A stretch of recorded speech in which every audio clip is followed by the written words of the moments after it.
या घडीची सर्वात महत्त्वाची बातमी समोर आली असून राज्यातील शेतकऱ्यांची फसवणूक करणाऱ्या राज्य सरकारच्या धोरणांविरुद्ध आज अखेर शेतकरी रस्त्यावर उतरले आहेत।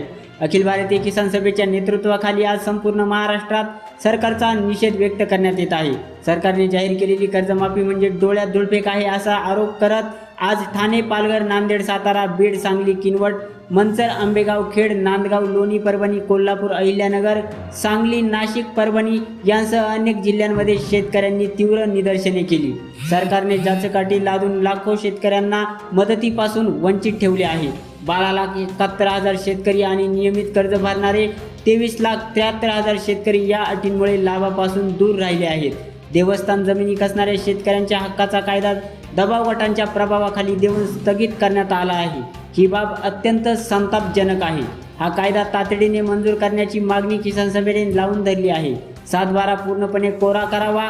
मुख्यमंत्री देवेंद्र फडणवीस यांनी दिलेले 7/12 कोरा करण्याचे आश्वासन सरकारने पाळावे, अन्यथा आंदोलन अधिक तीव्र करण्याचा इशारा किसान सभेच्या नेत्यांनी यावेळी दिला।